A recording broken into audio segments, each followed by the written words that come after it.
Assalamualaikum warahmatullahi wabarakatuh. Anak-anak solehah, pagi ini kita akan menonton video kisah Nabi Daud alaihissalam. Simak baik-baik ya.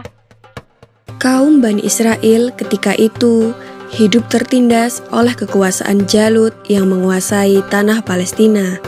Jalut adalah seorang penguasa kejam dan bertubuh sangat besar seperti raksasa. Pada masa itu, tidak ada satu manusia pun yang berani dan mampu melawan Jalut.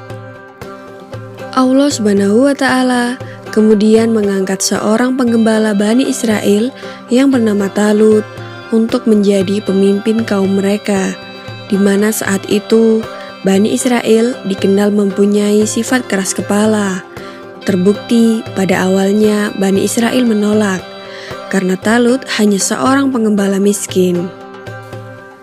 Hal tersebut dijelaskan Allah Subhanahu wa Ta'ala dalam Al-Quran Surat Al-Baqarah ayat 247 yang berbunyi, Nabi mereka mengatakan kepada mereka, sesungguhnya Allah telah mengangkat Talut menjadi rajamu. Mereka menjawab, bagaimana Talut memerintah kami, padahal kami lebih berhak mengendalikan pemerintahan daripadanya, sedang dia saja tidak diberi kekayaan yang cukup banyak. Nabi mereka berkata, sesungguhnya Allah telah memilih rajamu dan menganugerahkan ilmu yang luas dan tubuh yang perkasa. Allah memberikan pemerintahan kepada siapa yang dikehendakinya, dan Allah maha luas pemberiannya, lagi maha mengetahui.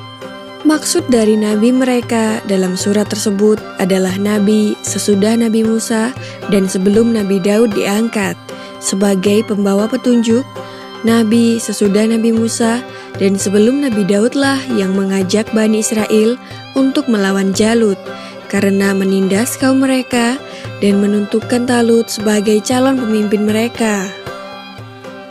Talut lalu memilih orang-orang terbaik yang berani menghadapi pertempuran. Salah satu yang ikut dalam pasukannya adalah seorang remaja yang bernama Daud. Ia diperintah oleh ayahnya untuk mengikuti kedua kakaknya yang maju ke medan perang, tapi ia tidak boleh maju di garis depan.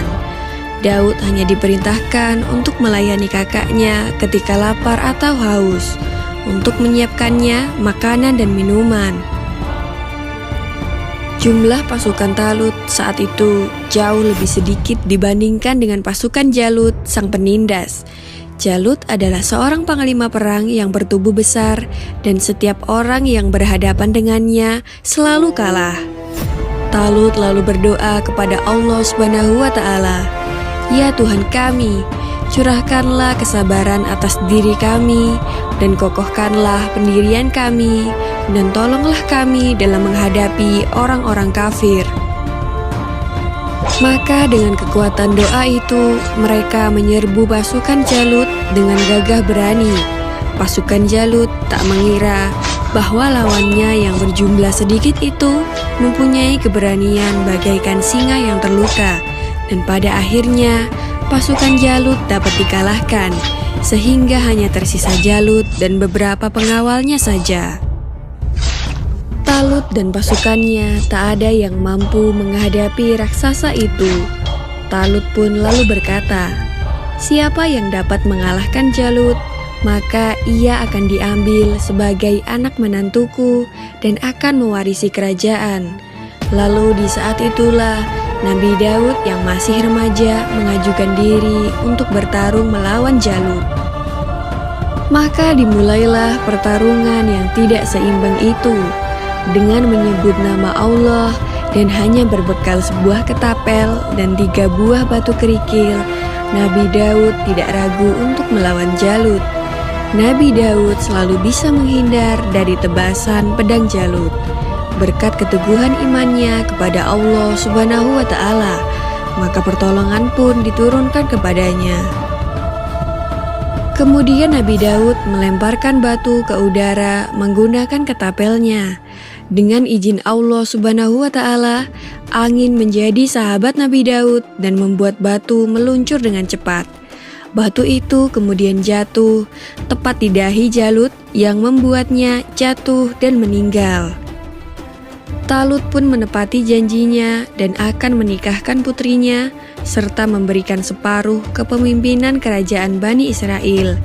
Hingga usia Nabi Daud mencapai 40 tahun, Talut meninggal dunia, dan Nabi Daud pun menggantikan posisi Talut menjadi Raja Bani Israel. Tak hanya itu, Allah pun mengangkat Nabi Daud alaihissalam sebagai Nabi dan Rasul, serta diturunkan kepadanya kitab suci Zabur. Demikianlah kisah Nabi Daud alaihissalam melawan raksasa Jalut dan berhasil mengalahkannya. Semoga kisah ini dapat mempertebal iman kita dan semakin percaya terhadap kebesaran dan kuasa Allah Subhanahu wa Ta'ala. Amin ya Rabbal 'Alamin.